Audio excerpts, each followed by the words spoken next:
আজকে মিক্সার গাড়ি নিয়ে আসলাম, ঢালাইয়ের গাড়ি মিক্সার, 10 চাক্কা মিক্সার গাড়ি। ঢালাইয়ের গাড়ি নিয়ে আসি, আওয়াজ অনেক বেশি। আমাদের বড় একটা ফ্লাইওভারের গার্ডার তৈরি হচ্ছে, এটা হলো প্রথম গার্ডার। মিষ্টি খেলাম কিছুক্ষণ আগে, দেশের উন্নয়নের কাজে আছি, আপনাদেরকে আমি দেখানোর চেষ্টা করতেছি।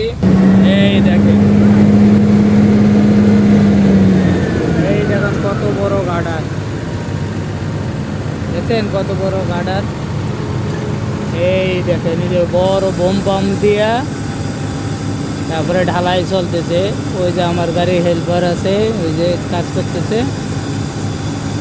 দেখেন কত সুন্দরভাবে কাজ হইতেছে, নিখুঁতভাবে কাজ হইতেছে, খুব ভালো কাজ হইতেছে, সেফটি মেনে কাজ চলতেছে, অনেক সুন্দর কাজ হইতেছে। সবাই আমাদের জন্য দোয়া করবেন, ভালো থাকবেন। আল্লাহ হাফেজ।